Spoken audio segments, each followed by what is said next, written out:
Business study में। तो आज हम अपनी उसी ग्रामर की सीरीज में आपके लिए एक नया ताजा टॉपिक लेकर आए हैं, जिसमें हमने कौन सा टॉपिक पढ़ा था? Parts of speech. Parts of speech में पहला हमारा नाउन कवर हुआ था। इसके बाद हमारा दूसरा टॉपिक कौन सा आता है फ्रेंड्स? प्रोनाउन। तो आज हम प्रोनाउन पढ़ेंगे, उसके काइंड्स पढ़ेंगे, उनके काइंड्स के अंदर जितना भी कुछ डाटा भरा हुआ है या जो जो चीजें हैं सारी क्लियर करेंगे। तो चलिए फ्रेंड्स, बिना किसी समय को गंवाए हुए हम शुरू करते हैं अपना टॉपिक। तो प्रोनाउन, प्रोनाउन टॉपिक ऐसा टॉपिक है जो एक नाउन और प्रोनाउन की एक जोड़ी होती है। यानी कोई अगर नाउन है तो उसके साथ प्रोनाउन जरूर रहेगा। कैसे रहेगा आगे समझिएगा। प्रोनाउन मतलब फ्रेंड्स होता है सर्वनाम, हिंदी में इसको बोलते हैं सर्वनाम। इसकी डिफिनेशन होती है a pronoun is a word which is used in place of noun. Pronoun एक ऐसा वर्ड है, एक ऐसा शब्द है जो नाउन के प्लेस में यानी नाउन के स्थान पर यूज होता है। आपको समझ में आया होगा फ्रेंड्स। और इसको हम एक एग्जांपल से समझाते हैं। जैसे एग्जांपल ये लिखा हुआ है, once is a good boy. Once एक अच्छा लड़का है। इसमें अब देखिए फ्रेंड्स, ये जो वंस है इसको कहीं से भी हम प्रोनाउन नहीं कर सकते, क्योंकि ये किसी पर्सन का नेम है। क्या है? किसी पर्सन का नेम है। तो जब हम इसको प्रोनाउन में ट्रांसफर करेंगे तो जैसे फ्रेंड्स आप एक इमेजिन करिए कि अगर किसी का आप नाम लेते हैं कि राम, तो राम के साथ एक शब्द मुंह में आता है वह। आप समझते होंगे कि राम के साथ ही वर्ड जुड़ के आता है, भले वो साइलेंट रहे लेकिन वो प्रोनाउन का वहां पे कार्य करता है। तो यहां पर वंस के साथ भी क्या आ जाएगा? ही आ जाएगा। अब he is very good in studies। यहाँ पे देखिए he प्रोनाउन हो गया, he प्रोनाउन हो गया। अब जैसे आप पूछें कि he प्रोनाउन कैसे है, he को हम कैसे जान जाए कि he प्रोनाउन है, क्योंकि इसको हम समझाएंगे आपको काइंड्स ऑफ प्रोनाउन में। अभी फिलहाल आप ये समझिए कि he प्रोनाउन है और इस कैसे प्रोनाउन है उसको हम काइंड्स ऑफ प्रोनाउन में बताएंगे। तो he is very good in studies, वह पढ़ाई में बहुत अच्छा है। यानी अगर हमारे पास वंस के प्लेस में ही आ गया तो यही हमारी, यहीं से हमारी डिफिनेशन क्या प्रूव हो जाती है कि नाउन के प्लेस में, नाउन के प्लेस में क्या आ गया? प्रोनाउन। वही pronoun in place of noun. अब जैसे एक एग्जांपल लिखा है, he got 90% mark in class 8th। ये फिर से ही आ गया, वंस की जगह क्या आ गया? ही आ गया। तो क्या हो गया? प्रोनाउन हो गया। अब प्रोनाउन का यूज हम क्यों करते हैं? जैसे फ्रेंड्स प्रोनाउन का यूज हम करते हैं, कोई हमारा एक, जैसे कभी स्टोरी आप सॉल्व किए होंगे, कभी ट्रांसलेशन में एक साथ कई सेंटेंस जुड़े रहते हैं। जैसे राम पिछली कक्षा में फेल हो गया था, फिर इसके बाद उसी में दूसरा सेंटेंस जुड़ गया, वह पहले नहीं पढ़ता था, फिर वह अब पढ़ने लगा है। अब जैसे इसी के साथ तीनों सेंटेंस एक साथ आ गए। अब आप समझेंगे कि राम पहले वाले सेंटेंस में, अब वह आ गया, तो वह की जगह हम क्या लिखेंगे? राम लिखेंगे कि ये लिखेंगे? तो फ्रेंड्स जो हमारा ट्रांसलेशन, सेंटेंस के ट्रांसलेशन में जो हमारा फ्लो एक बनता है, रिदम जिसे हम बोलते हैं, उसी को प्रोनाउन कहते हैं। क्योंकि प्रोनाउन लगाने से जो हमारा सेंटेंस होता है वो देखने में सुंदर लगने लगता है। सुंदर कैसे? हालांकि उसकी जगह हम राम यूज कर सकते हैं। जहां पे सेंटेंस हमारा आया था कि वह पढ़ता नहीं था, तो वहां पर राम हम यूज कर सकते हैं। लेकिन अगर वहां पर हम ही लगाएंगे तो वो ज्यादा बेटर रहेगा। इसीलिए प्रोनाउन का यूज करते हैं। और कैसे करते हैं ये मैंने आपको बताया। अब फ्रेंड्स हम काइंड्स ऑफ प्रोनाउन में आते हैं। प्रोनाउन के क्या काइंड्स होते हैं? तो प्रोनाउन 9 टाइप्स के होते हैं, जिसमें हमारा पहला है पर्सनल प्रोनाउन। तो पर्सनल प्रोनाउन के बारे में हम पहले जान लेते हैं। तो चलिए फ्रेंड्स हम पर्सनल प्रोनाउन समझते हैं। हाँ, पर्सनल प्रोनाउन आइए फ्रेंड्स। पर्सनल प्रोनाउन यानी पुरुषवाचक सर्वनाम, इसको हम हिंदी में कहते हैं पुरुषवाचक सर्वनाम। पर्सनल प्रोनाउन, पर्सनल से हमको क्या समझ में आता है रियल लाइफ में, क्योंकि हमें ज्यादा पर्सनल नहीं होना चाहिए, दूसरों के बारे में भी सोचना चाहिए। चलिए फ्रेंड्स, ज्यादा हम टाइम वेस्ट नहीं करते हैं, तो पर्सनल प्रोनाउन के बारे में समझते हैं कि पर्सनल प्रोनाउन आखिर है क्या। जो प्रोनाउन जो किसी दूसरे सब्जेक्ट के प्लेस में आए हों उन्हें क्या कहते हैं, पर्सनल प्रोनाउंस। जैसे, क्योंकि बिना एग्जांपल्स के आपको नहीं समझ में आने वाला ये ब्रेकिंग न्यूज आप बार बार ले लीजिए। Example, I am singing. देखिए फ्रेंड्स, मैं गाना गा नहीं रहा हूं लेकिन लिख रहा हूं, आई एम सिंगिंग। अब देखिए, यहाँ आई की जगह मैं अपना नाम भी लिख सकता हूं। अगर देखिए, जैसे मैं लिख दूं यहाँ पर कृष्णा, लेकिन हम यहाँ पे क्या बना रहे हैं, प्रोनाउन बना रहे हैं, इसलिए मैं यहाँ पर अपना नाम नहीं लिख सकता। मैं कितनी बार बताऊं, तो यहाँ पर हम क्या लिखे, आई लिखे, आई एम सिंगिंग। इस तरह का हम कई एग्जाम्पल ले सकते हैं, 100 नहीं 200। जैसे, ही इज वेरी टैलेंटेड, वह बड़ा टैलेंटेड है, हो सकता है। देखिए, ही की जगह हम भी कृष्णा यूज कर सकते हैं, लेकिन क्योंकि हमें प्रोनाउन बनाना है इसलिए हम ही यूज कर रहे हैं। क्या कर रहे हैं, ही यूज। तो इतने से आपको समझ में आ गया होगा फ्रेंड्स कि पर्सनल प्रोनाउन आखिर है क्या। जो अपने मतलब के लिए सोच रहा है ये पर्सनल प्रोनाउन, इतना मतलब क्या बताएं, इतना स्वार्थी हो चुका है जो अपने पर्सनल के लिए सोच रहा है कि मैं यहाँ पे कृष्णा को नहीं ले सकता, मैं अपने को लूंगा, आई लूंगा, ही लूंगा, मैं किसी दूसरे नाम को अपने में शामिल नहीं कर सकता। तो चलिए फ्रेंड्स, अब हम पर्सनल प्रोनाउन के बारे में और कुछ जानते हैं। तो पर्सनल प्रोनाउन से, जैसे हम पुरुषवाचक जाने, हिंदी में पढ़ा होगा आपने कि कर्ता, कर्म वगैरह वगैरह, तो इसमें भी हमारे इंग्लिश ग्रामर में भी ऐसा है। पहला पर्सन आपने पढ़े होंगे, first, second, third, just like that. Nominative case, objective case and possessive case. ये किसमें होते हैं, सेंटेंस में होते हैं। सेंटेंस में क्या होता है, नॉमिनेटिव केस भी होता है, ऑब्जेक्टिव केस भी होता है और पॉजिटिव केस भी होता है। नॉमिनेटिव का मतलब कर्ता कारक। नॉमिनेटिव को फ्रेंड्स हम सब्जेक्टिव केस भी बोल सकते हैं, क्योंकि कर्ता यानी जो सब्जेक्ट को लीड रोल प्रदान करे, क्या करे, लीड रोल दे, उसी को हम क्या कहेंगे, नॉमिनेटिव।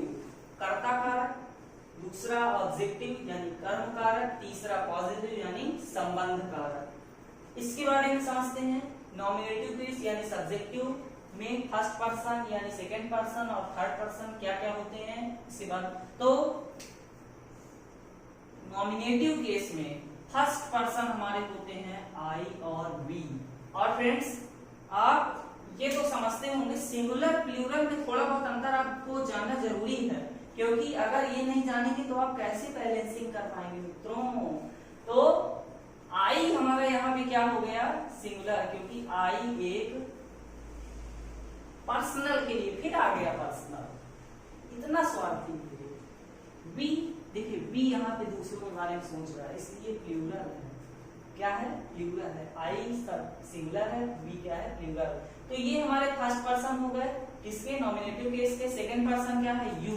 ये देखिए यू, तुम, बिल्कुल तुम, ऐसे तुम ही हो, हाँ, तो जहाँ याद रखना तुम ही हो। तो यू सेकंड पर्सन। ये फ्रेंड्स, ये यू को हम सिंगुलर में भी यूज करते हैं और प्लूरल में भी, क्योंकि यू मानिए तुम भी होता है, यू मानिए आप भी होता है, आप बोलते हैं ना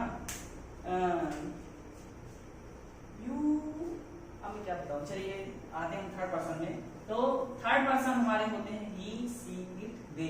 अब इसमें फ्रेंड्स ही, सी और इट जो हमारे होते हैं वो क्या होते हैं, सिंगुलर होते हैं, और जो दे होता है वो क्या होता है, प्लूरल होता है, क्योंकि दे जो होता है अपने साथ एक दो लोगों को लेके चलता है हमेशा, और ही सी सब सोचते हैं कि हम अकेले अकेले चले, लेकिन इट जो होता है वो मतलब क्या बताएं, वो लिविंग है ही नहीं है, वो नॉन लिविंग के उसमें श्रेणी में आता है, इसको इसलिए छोड़ते हैं। लेकिन हाँ इम्पोर्टेंट है, इट हमें बहुत ही ध्यान से याद करना चाहिए। अब इसके बाद हम ऑब्जेक्टिव केस में फटाक से आते हैं। कर्म कारक फर्स्ट पर्सन हमारा है मी और अस, मी है हमारा सिंगुलर, अस है प्लूरल। सेकंड पर्सन है ऑब्जेक्टिव केस का यू। देखिए फ्रेंड्स, यू इसमें भी सिंगुलर है और प्लूरल, दोनों में यू सेम रहता है। और third person him her it. अब देखिए फ्रेंड्स, मैं यहाँ पे आपको समझाऊं कि नॉमिनेटिव में ऑब्जेक्टिव में क्या अंतर होता है। जैसे हम किसी सेंटेंस में कि वह अपने लिए कुछ सामान लाई, तो जैसे सी आ गया, लाई यानी कोई लेडी टाइप से है ना, तो यहाँ पे क्या आएगा, सी आएगा। यहाँ पे ही नहीं यूज कर सकते फ्रेंड्स, क्योंकि हमें समझना पड़ता है। तो ही और सी में अंतर होता है। तो सी के साथ क्या लगता है, अगर उसका ऑब्जेक्टिव यानी किसी उस सामान को ला रही है तो क्या लगेगा, सी के साथ हर। अगर वहीं पे ही है सेंटेंस में तो उसके साथ क्या लगेगा, हिम। और अगर इट है तो इट के साथ लगेगा इट, क्योंकि इट क्या है, इट को हम नॉन लिविंग की श्रेणी में दर्जा देते हैं। और जो दे है, दे के साथ लगेगा देम। Clear friends. और थर्ड है हमारा पॉजिटिव केस, जो संबंध बताता है किसके बीच, कर्ता और कर्म यानी नॉमिनेटिव और ऑब्जेक्टिव के बीच क्या करता है, एक रिलेशन का काम करता है। यही एक अच्छा लड़का है। तो इसमें फर्स्ट पर्सन हमारा क्या है, माई, माइन, अवर, अवर्स। अब यहाँ पे अवर्स क्या है, प्लूरल है, माई, माइन और अवर क्या है, सिंगुलर है। ये तीनों हमारे सिंगुलर हैं और ये क्या है, अवर्स प्लूरल है। सेकेंड पर्सन यू और योर्स, सॉरी योर और योर्स।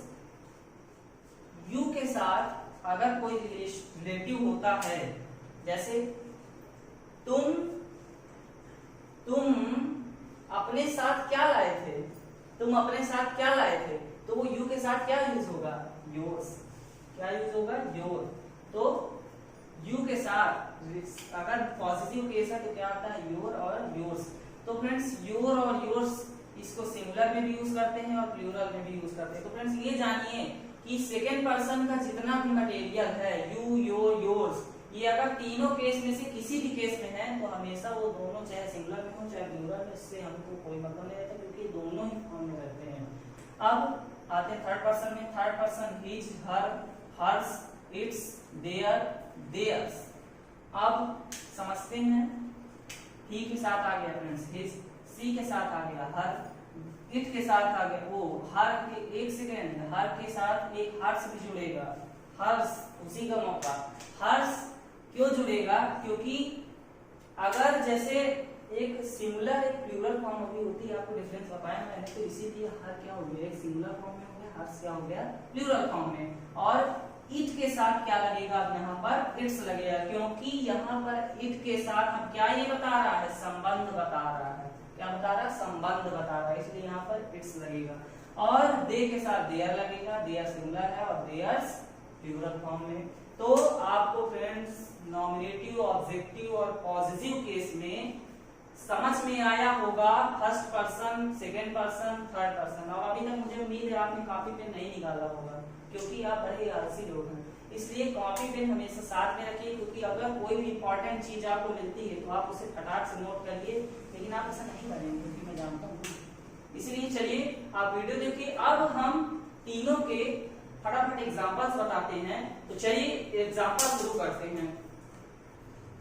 फ्रेंड्स एग्जांपल हमारे रेडी हैं। फ्रेंड्स एग्जांपल हमारे रेडी हो चुके हैं पक्के, क्योंकि आपको पका पकाया ही चाहिए और मैं आपको पका पकाया ही दूंगा, जिससे ज्यादा आपको मेहनत नहीं करनी पड़े।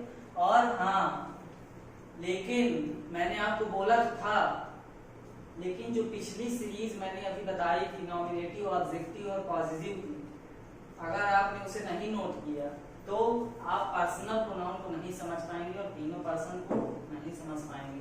तो आपको उसे जरूर से जरूर नोट करना है, क्योंकि वो बहुत ही जरूरी है, तभी हम सारे पर्सन समझ पाएंगे और सेंटेंस को क्लियर कर पाएंगे।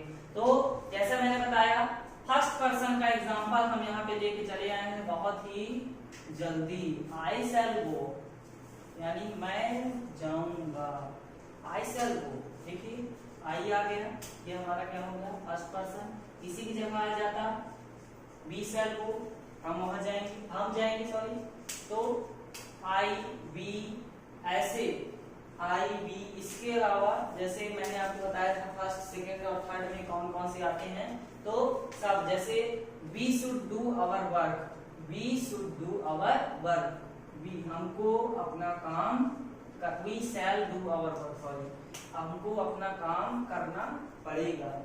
तो वी, देखिए वी के साथ क्या आ गया, अवर आ गया, क्योंकि अब देखिए आपको यहाँ पे डिफरेंस बताऊं, अभी तक सेंटेंस आपने नहीं देखा था इसलिए आप डिफरेंस नहीं जान पाए होंगे कि पॉजिटिव और सब्जेक्टिव केस में क्या डिफरेंस होता है। यही होता है कि वी के साथ जो अवर है एक रिलेशन में बंधा हुआ है। कैसे बंधा हुआ है, वी शैल डू, हम हमारा काम करेंगे, हम हमारा काम करेंगे। तो हम के साथ हमारा क्या हो गया, एक बिल्कुल से जुड़ गया, तो वी के साथ अवर आ गया। वी कौन से केस में है, सब्जेक्टिव में है, ये क्या है पॉजिटिव केस में है। तो इससे हमारा क्या क्लियर हो गया कि ये पर्सनल प्रोनाउन का एग्जांपल है। Clear friends, they will see it. अब ये दे किसमें है, सोच के बताइए। चलिए मैं बता देता हूँ कि दे विल सी इट, दे हमारा क्या है, थर्ड पर्सन है। किसका थर्ड पर्सन, थर्ड पर्सन किसका थर्ड पर्सन, सब्जेक्टिव केस का थर्ड पर्सन है। थर्ड पर्सन में कौन सा, सिंगुलर फॉर्म में, दे विल सी इट, लेकिन सिंगुलर नहीं है क्योंकि यहाँ पर दे के साथ दो तीन लोग होते हैं, वे इसको देख लेंगे, वे इसको देख लेंगे। तो यहाँ पर क्या होगा, पर्सनल प्रोनाउन है हमारा एग्जांपल, ये हमारा क्लियर हो गया। He will do it, he will do it, वह इसे करेगा, वह इसे करेगा। अब ही है, देखिए अब देखिए यहाँ फ्रेंड्स इट जो है किस फॉर्म में है, ऑब्जेक्टिव फॉर्म में है। मैंने आपको बताया था यहाँ पर कि यहाँ पर जब ऑब्जेक्टिव केस में जब इट लिखा था, अभी तो इरेज हो गया लेकिन मैं आपको लिखे दे रहा हूँ, ऑब्जेक्टिव केस में इट जो रहता है इट ही रहता है, केवल वो पॉजिटिव केस में ही वो इट के साथ इट्स लगता है। तो he will do it, वह इसे करेगा क्योंकि इट यहाँ पर ऑब्जेक्टिव केस में है। आपको क्लियर हो गया, फर्स्ट और थर्ड के एग्जांपल क्लियर, मुझे लग रहा है कि आप क्लियर होंगे। आप सोच रहे होंगे सब फ्यूचर में क्यों बता रहे हैं, तो इसलिए चलिए हम आपको कुछ अलग बताने की कोशिश करेंगे, लेकिन शायद ये भी फ्यूचर से ही आ रहा है, शुड जुड़ा हुआ है। क्योंकि you should learn your chapter, तुमको अपना चैप्टर याद करना चाहिए, तुमको अपना चैप्टर याद करना चाहिए। तो अब देखिए यू के साथ क्या आ गया, योर आ गया। योर किस केस में है, पॉजिटिव केस में। पॉजिटिव मीन्स संबंध कारक, ही यू के साथ क्या आ गया, योर आ गया। तो ये हमारा क्लियर हो गया क्योंकि यहाँ पर यू भी है योर भी है, तो हमारा ये क्लियर हो गया कि पर्सनल प्रोनाउन यानी पीपी है। तो आपको तीनों केस के फर्स्ट सेकेंड और थर्ड पर्सन के सारे एग्जांपल्स आप समझ चुके होंगे कि जितने वर्ड्स आते हैं I, we, our, us, me, mine, like this types of word, तो ऐसे वर्ड्स अगर जहां पर हो तो क्या कहलाता है, पहली बात तो प्रोनाउन कहलाता है, दूसरी बात क्या कहलाता है, पर्सनल प्रोनाउन। और यहाँ पर एक चीज, योर, ये जैसे योर है सेकेंड पर्सन, इसकी जगह में ये कुछ ऐसे वर्ड्स हैं, दी, दो,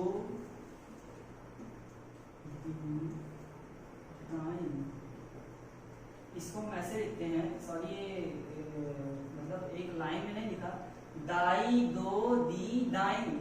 आप पूछ रहे होंगे ये दाई, दो, दी, दाइन क्या है, दाई, दो, दी, दाइन ऐसे कुछ वर्ड्स आपने सुने होंगे या ना सुने होंगे, अच्छा है सुने होंगे, लेकिन ये योर के जगह यूज होते हैं, योर के जगह यूज होते हैं, वो सिमिलर वर्ड्स होते हैं, दाई, दो, दी, दाइन। ये एक इंटरेस्टिंग सा टॉपिक है, तो आप इसको एक नोट बनाकर जरूर अपने रफ कॉपी में या फेयर में नोट करिएगा, क्योंकि दी, दो, दी, दाइन बड़ा इंटरेस्टिंग था।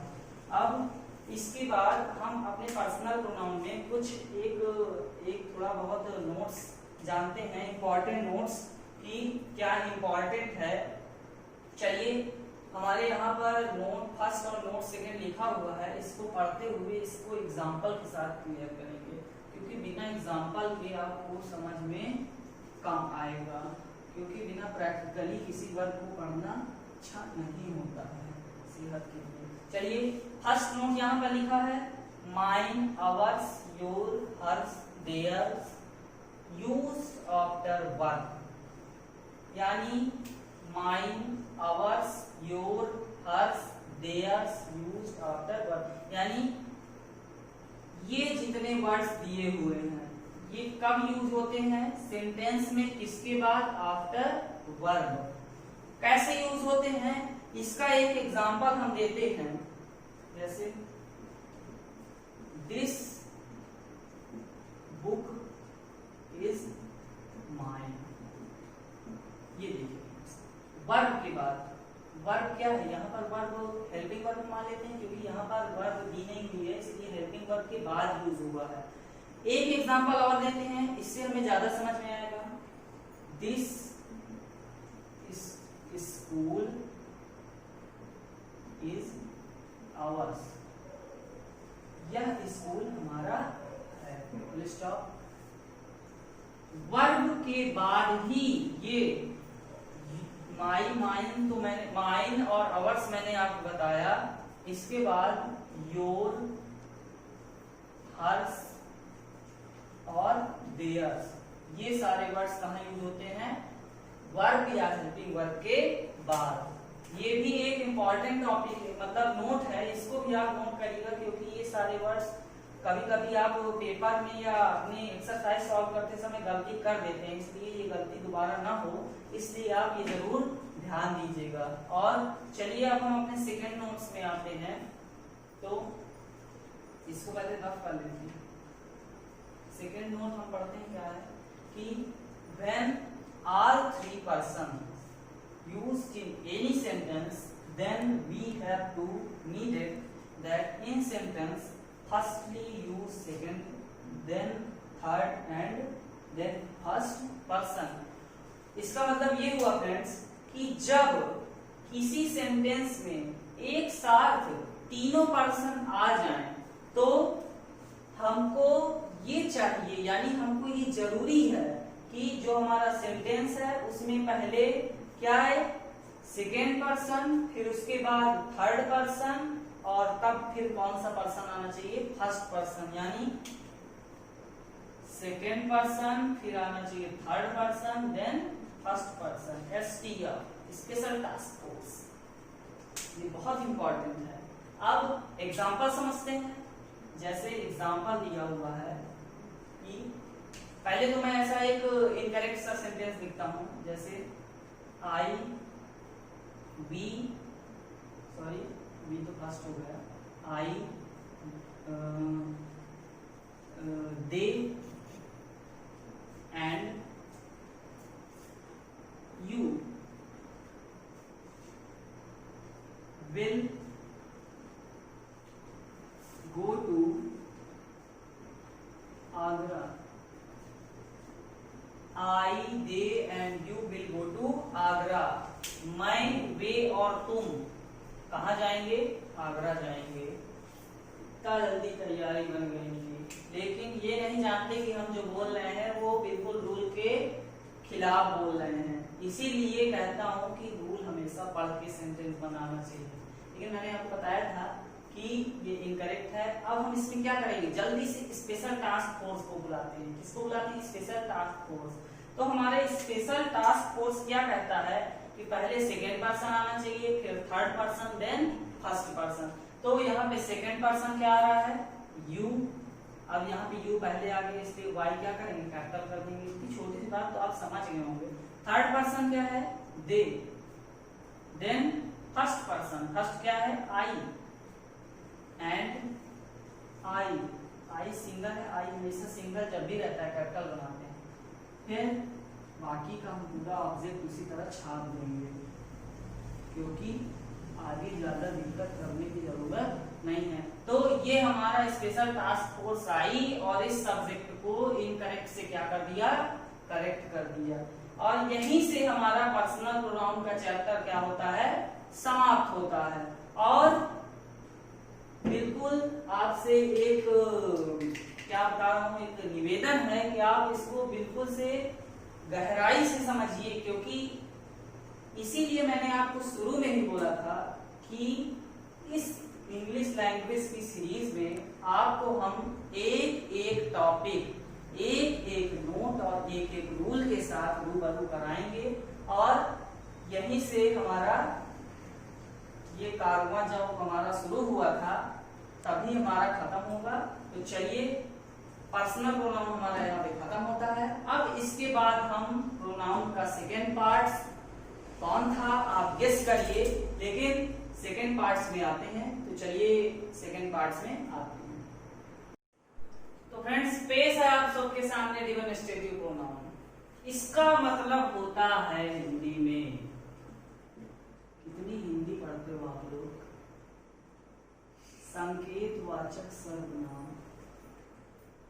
संकेत का मतलब आप समझते होंगे कि जैसे किसी चीज की ओर देखा जाए तो उसी को संकेत कहते हैं।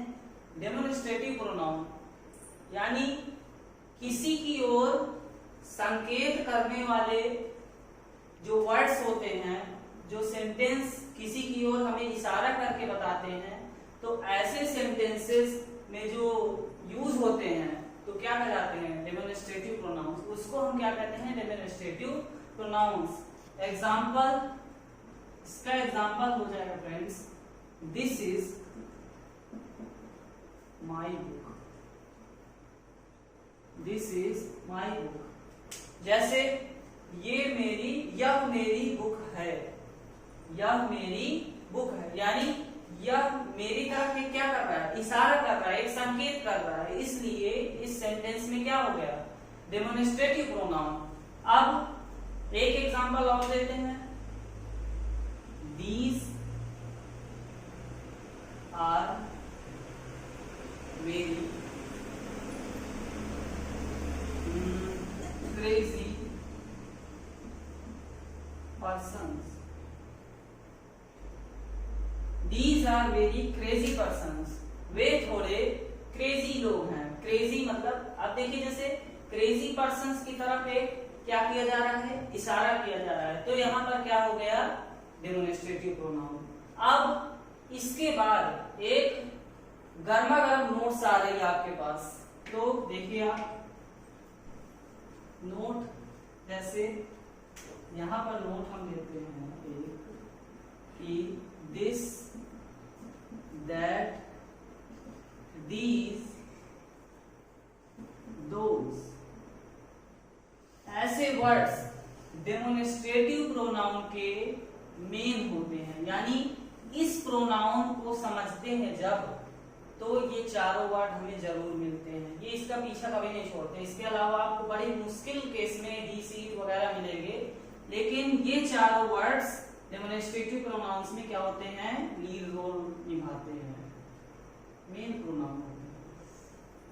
तो अब इसके बारे में हम कुछ बताते हैं कि दिस, दैट, दीज, दोज, अगर इनके साथ कोई भी वर्ड नहीं आता है, इनके साथ कोई भी नाउन नहीं यूज होता है, क्योंकि ये खुद अपने आप में एक नाउन होते हैं। अगर तभी हम इनको डेमोन्स्ट्रेटिव प्रोनाउंस कहेंगे। अगर बाई चांस आपको मिल जाए कि दिस के बाद या दैट के बाद, दीज, दोस के बाद कोई आपको नाउन मिलता है तो उनको हम डेमोन्स्ट्रेटिव प्रोनाउंस ना कह के उनको हम डेमोन्स्ट्रेटिव एडजेक्टिव कहेंगे, क्योंकि वो डेमोन्स्ट्रेटिव वर्ड की विशेषता बता रहे हैं। क्या बता रहे हैं? विशेषता बता रहे हैं। अब एक एग्जांपल से समझते हैं, क्योंकि बिना एग्जांपल के समझ में नहीं आता है। जैसे ये आपका एग्जांपल लिखा है, इसी को मैं लिखता हूं, this is my book, this is, यह मेरी पुस्तक है। इसमें कहीं भी आप देखे होंगे कि दिस के बाद कोई भी नाउन नहीं आया। अब अगर इसी का एक दूसरा एग्जांपल लेते हैं, जैसे कि जिसमें दिस के बाद हमारा कोई नाउन आ जाए, जैसे this book is mine, this book is mine, इसका मतलब भी यह मेरी पुस्तक है। तो यहाँ पे क्या हो गया, यह दिस बुक के साथ, जो बुक दिस के साथ जुड़ गया, तो ये दिस की क्या करने लगा, विशेषता बताने लगा, उसकी क्वालिटी बताने लगा। ये बोल रहा है कि मैं सबसे ज्यादा हूं। लेकिन आपको ये चीजें ध्यान रखनी है कि दिस के बाद अगर नाउन नहीं है तो वही डेमोन्स्ट्रेटिव प्रोनाउंस कहलाएंगे। अगर कोई नाउन है या कोई भी सब्जेक्ट हमारा दिया हुआ है तो क्या कहलाएंगे, डेमोन्स्ट्रेटिव एडजेक्टिव। अब आपको एक दीज से या दोज से एग्जांपल लेता हूं, जैसे those are very good friends,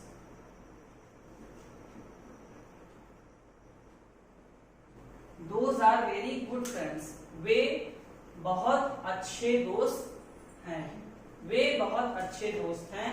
अब यहाँ पर दोस्त के बाद कोई भी नाउन या कोई भी सब्जेक्ट नहीं है तो क्या हो गया, डेमोन्स्ट्रेटिव प्रोनाउंस हो गया। अगर इसके बाद जैसे हम कोई सब्जेक्ट लेते हैं कि दोज पीपल्स या दोज फ्रेंड्स लेते हैं, those friends are very good, वे दोस्त बहुत अच्छे हैं। अब देखिए यहाँ पर ये फ्रेंड्स इसके साथ जुड़ गया, यानी दोस्त की क्या बताने लगा, क्वालिटी, दोस्त की विशेषता बताने लगा। इसलिए ये हमारा जो सेंटेंस हो गया इसको हम क्या कहेंगे, डेमोन्स्ट्रेटिव एडजेक्टिव। तो अब नोट फर्स्ट के बाद नोट सेकंड की ओर बढ़ते हैं। तो नोट फर्स्ट आप फ्रेंड्स जरूर नोट करिएगा अपनी कॉपी में, क्योंकि ये बहुत इंपॉर्टेंट है। और यहाँ पर ये डेमोन्स्ट्रेटिव प्रोनाउन और डेमोन्स्ट्रेटिव एडजेक्टिव के बीच डिफरेंस बहुत ही बारीकी से होता है, क्योंकि यहाँ पर कभी कभी मिस्टेक हो जाती है कि दिस बुक की जगह जैसे कभी क्वेश्चन पूछ लिया कि इसमें और इसमें हमें अंतर बताइए कि कौन सा डेमोन्स्ट्रेटिव प्रोनाउन है और कौन सा डेमोन्स्ट्रेटिव एडजेक्टिव है। तो कभी कभी हमसे गलतियां हो जाती हैं कि हम इसको कुछ और इसको कुछ और लगाते हैं। इसीलिए आपको रूल पढ़ना बहुत ही जरूरी है और पढ़ने के लिए आपको एक कॉपी में लिखना जरूरी है। तो चलिए हम अगले नोट की तरफ बढ़ते हैं। नोट बड़ी ही जरूरी चीजें हैं, बिना नोट के कुछ नहीं होता। सेकेंड नोट फ्रेंड्स आती है कि अब आप समझ रहे हो कि दिस दैट दीज दोज कहां से आ गया प्रोनाउन में। आखिर अभी तक हम सोच रहे थे ये ही सीट आ रहा है, अब दिस दैट कहां से आ गया। तो ये जो दिस है, दिस का यूज होता है पास की वस्तुओं के लिए। किसके लिए? पास के लिए, यानी नियर यू, नियर यू। और दैट का यूज वो आपसे दूर, यानी फॉर अवे फ्रॉम यू, आपसे दूर। तो दिस का यूज पास की वस्तुओं में और दैट का यूज आपसे दूर की वस्तुओं में। जैसे example, this is my house, यह मेरा घर है, यह तो मेरा ही घर है ना। तो ये पास की वस्तु है, यानी ये जो मेरे पास है, मेरे पास में मेरा घर है, तो ये पास की वस्तुओं के लिए हो गया। और यही दैट में अगर करेंगे तो क्या हो जाएगा, दैट इज योर हाउस। यहां पर माई की जगह योर आ जाएगा, यानी क्या हो जाएगा, ये आपका घर है। क्या है?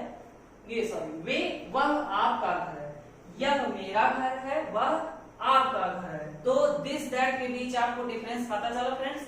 अब इसके बाद आपको दीज दोस्त के बारे में बताते हैं।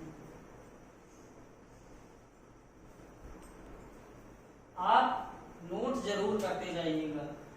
दीज फ्रेंड्स होता है दिस का प्लूरल और दोज होता है दैट का प्लूरल। दीज होता है दिस का प्लूरल और दोज होता है दैट का प्लूरल। दीज का यूज नियर यू किया जाता है, दोज का यूज फॉर अवे यू किया जाता है। अब एग्जांपल लेते हैं। These are my books and those are your books. These are my books, those are your books। कितना अच्छा रिदम बन गया इसमें। ये या ये कह सकते हैं, these को हम ये कहेंगे ये मेरी पुस्तकें हैं, ये मेरी किताबें हैं। और those में हम क्या बोलेंगे, वे आपकी किताबें हैं या वे तुम्हारी किताबें हैं। तो these किसका प्लूरल है, this का। those किसका प्लूरल है, that का। तो this, that, these, those, ये चारों वर्ड डेमोन्स्ट्रेटिव प्रोनाउंस की क्या है, लीड रोल है, लीड एक्टर है जिसे हम बोलते हैं। तो संकेतवाचक सर्वनाम में हमें केवल यही चारों शब्द ज्यादातर नजर आएंगे जो हमें पता चलाएंगे कि डेमोन्स्ट्रेटिव प्रोनाउन है। तो यहीं से हमारा प्रोनाउन का सेकेंड पार्ट यानी डेमोन्स्ट्रेटिव प्रोनाउन खत्म होता है। और आपसे फिर रिक्वेस्ट करूंगा कि आप इसको जरूर नोट करिए, क्योंकि ये तीन नोट्स मैंने आपको बताए ये बहुत इंपॉर्टेंट है, क्योंकि दिस, दैट, दीज, दोज के बीच डिफरेंस बहुत ही बारीक होता है और इसे समझना बहुत ही कठिन भी नहीं है, लेकिन समझना चाहिए। तो अब हम इसके थर्ड पार्ट की ओर बढ़ते हैं। तो चलिए डेमोन्स्ट्रेटिव प्रोनाउन को यहीं पर समाप्त करते हैं और थर्ड प्रोनाउन आप गेस करिए। तो चलिए हम थर्ड प्रोनाउन लिखते हैं। आ गया आ गया आ गया आ गया इंटरोगेटिव प्रोनाउन। तीसरा आपका आ गया इंटरोगेटिव प्रोनाउन, जिसको हिंदी में बोलते हैं प्रश्नवाचक सर्वनाम। यानी ऐसे सर्वनाम जो क्वेश्चन पूछने के लिए होते हैं, हमेशा क्वेश्चन पूछते हैं, कभी आंसर नहीं देते। तो ऐसे लोग या ऐसे प्रोनाउंस जो होते हैं वो क्या कहलाते हैं, इंटेरोगेटिव प्रोनाउंस। अब इंटेरोगेटिव प्रोनाउंस में क्या ऐसे कुछ प्रोनाउंस होते हैं जो इसे हम इंटेरोगेटिव बोल सकते हैं, यानी प्रश्नवाचक बोल सकते हैं। तो जैसे who, whose, what, which, why, ये ऐसे वर्ड्स क्वेश्चन वर्ड, हु कौन, whose किसका, what क्या, which किसने, why क्यों। तो ये सारे वर्ड्स क्या होते हैं, इंटरोगेटिव प्रोनाउंस। अब इसके वर्ड्स के बारे में हम जानते हैं कि हु कैसे, whose कैसे, what कैसे, which कैसे और why कैसे। तो पहले which से स्टार्ट करते हैं क्योंकि ये बहुत ही अच्छा सा वर्ड है। तो which का वर्ड फ्रेंड्स हमेशा ऑलवेज क्वेश्चन पूछने के लिए होता है। पता नहीं इसे कितना वो है कि हमेशा क्वेश्चन पूछता है। तो which का यूज क्वेश्चन पूछने के लिए, जैसे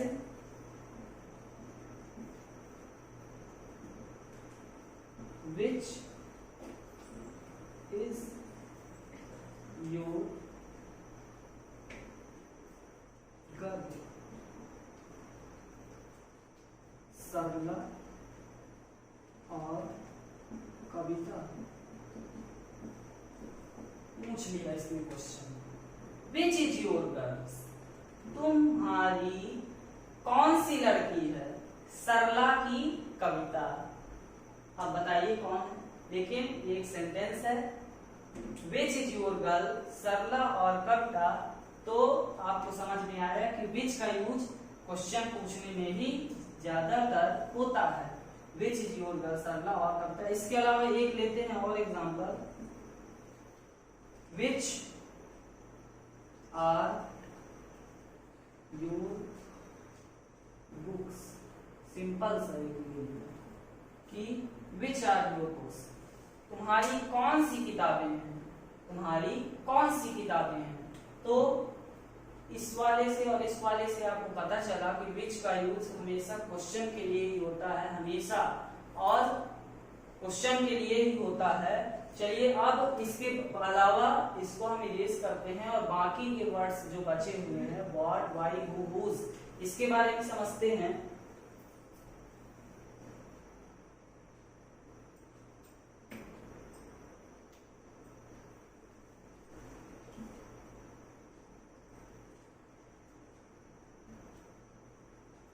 तो अगला हम लेते हैं वर्ड व्हाट। अगला वर्ड हम लेते हैं व्हाट। तो व्हाट का यूज फ्रेंड्स होता है थिंग्स के लिए और ऑक्यूपेशन।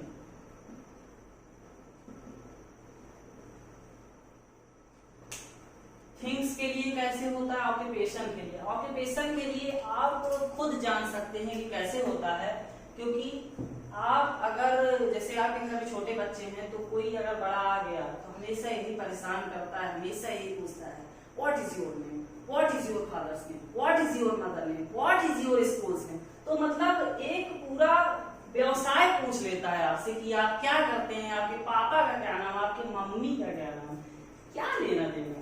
लेकिन यहाँ पर व्हाट का यूज होता है, इसलिए इसका एग्जांपल लेंगे और मैंने आपको बता भी दिया इसका एग्जांपल। थिंग्स में होता है जैसे व्हाट आर यू वांट, आप क्या चाहते हैं, आप क्या चाहते हैं। तो थिंग्स के लिए ऐसे मतलब जैसे होते हैं कुछ वस्तुएं मांगना है, जैसे एक एग्जांपल फ्रेंड्स है what are things that you have bought, तुम कौन सी चीजें खरीदना चाहते हो, यानी थिंग्स के लिए।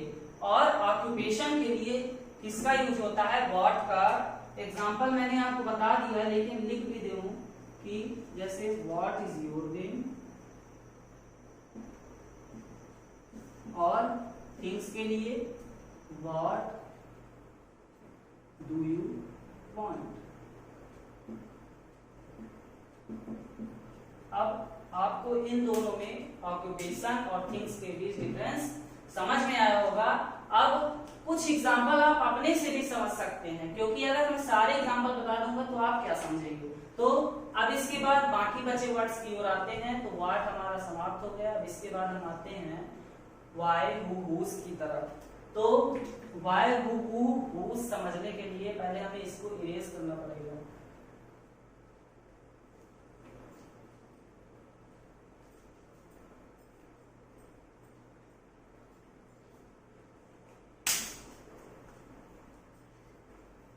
तो हम y का समझते हैं,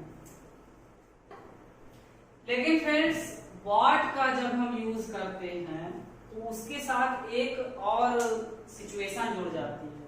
कैसी सिचुएशन, जैसे हमें दिस और दैट की जगह मिली थी कि अगर इसके बाद कोई नाउन है तो क्या है, वो क्या था, डेमोन्स्ट्रेटिव प्रोनाउन था। लेकिन अगर इसमें व्हाट के साथ अगर कोई नाउन है तो क्या कहलाएगा, इंटरोगेटिव एडजेक्टिव, क्योंकि वह फिर व्हाट की विशेषता बताएगा। और अगर व्हाट के साथ कोई सब्जेक्ट नहीं है तो क्या कहलाएगा, इंटरोगेटिव प्रोनाउन। एग्जाम्पल जैसे व्हाट आर यू रीडिंग, आप क्या पढ़ रहे हैं, आप क्या पढ़ रहे हैं। इसमें कहीं भी दूसरे नाउन का यूज नहीं है। अगर यही हम लिख दें example, what book are you reading, क्योंकि सेंटेंस पेपर में किसी तरह से भी आ सकता है और इसे समझने के लिए एक एक रूल समझना पड़ेगा। तो what book are you reading, आप कौन सी किताब पढ़ रहे हैं या तुम कौन सी किताब पढ़ रहे हो। तो इन दोनों के बीच डिफरेंस यही है कि अगर इसके बाद कोई नाउन आता है तो वो हमारा क्या कहलाएगा, इंटरोगेटिव एडजेक्टिव। अगर नाउन नहीं है तो वो क्या कहलाएगा, इंटरोगेटिव प्रोनाउन। तो यही इसके बीच डिफरेंस था। अब चलिए हम आते हैं हु हुज हुम में। तो हु हुज हुम को समझते हैं पहले।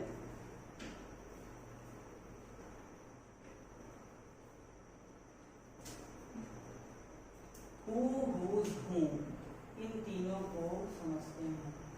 इसका एक एक एग्जांपल लेते हैं। कैसे एग्जांपल लेते हैं, पहले समझते हैं कि हु हुज हुम का यूज कहाँ होता है। तो हु हुज हुम का यूज पर्सन्स के लिए होता है। अक्सर आपने देखा होगा कि क्वेश्चन आते हैं who are you, who is this man. अब हुज से हुज पेन इज दिस, यह पेन किसका है। हुम से whom person are you like, आप किस पर्सन को चाहते हैं। एग्जाम्पल लिखते हैं, who are you, whose pen is this,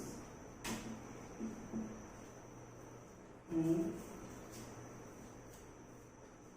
person are you like। ये देखिए हु आर यू, ये पर्सनली किसी एक के लिए क्वेश्चन किया जाता है कि तुम कौन हो, या किसकी पेन है, या और whom person are you like, यानी तुम किसको चाहते हो, तुम किस पर्सन को चाहते हो। अब एक चीज आपने ये नोटिस की होगी कि क्वेश्चन वर्ड के बाद हमारा नाउन आ गया, तो इसलिए ये क्या हो गया, इंटरोगेटिव एडजेक्टिव हो गया। अच्छा पहचाना आपने। तो यही चीज मैं नोटिस कर रहा था कि इसके बाद ये हमारा क्या आ गया, नाउन आ गया, इसमें पेन आया, इसमें पर्सन आया है। तो इसके अलावा कोई देखते हैं, क्योंकि हमारे क्या हो गए, इंटरोगेटिव एडजेक्टिव हो गया। whose या whom से लेते हैं पहले, whom do you love, whom do you love, और whose are these books। आप देखिए इसमें आपको क्वेश्चन वर्ड के बाद कोई भी नाउन नहीं मिलेगा। whom do you love, आप किसको चाहते हैं। whose are those books, वे पुस्तकें किसकी हैं। तो यहाँ पर who, whom और whose का यूज किसी पर्सनल एक पर्सन के लिए होता है, ये चीज जाननी जरूरी है। अब बचा ये अकेला वाई, तो इसको भी जल्दी से समझते हैं कि वाई का यूज क्या होता है। तो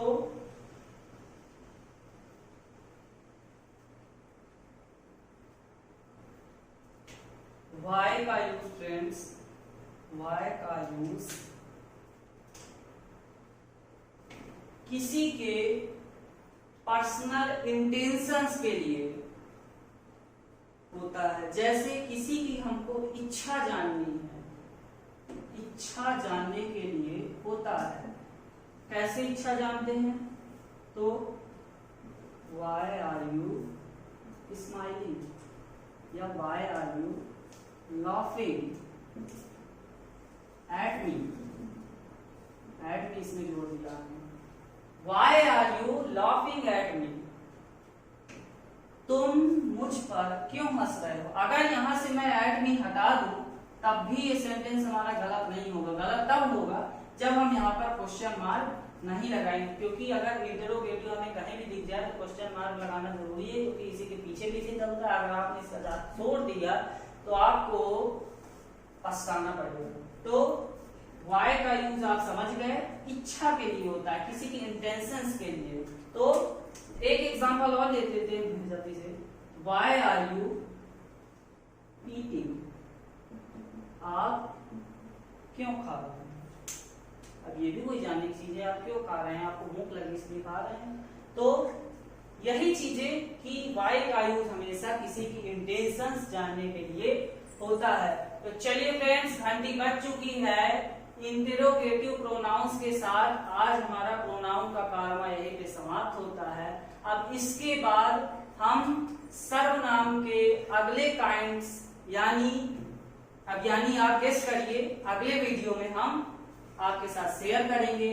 और अगर आपने प्रोनाउंस के इसके पहले की वीडियो और जो नाउंस की और द सेंटेंस की बनाई थी उसको अगर अभी तक आपने नहीं देखा है तो प्लीज हमारे चैनल तथास्तु अविजनिक स्टडी में जाकर आप जरूर देखें।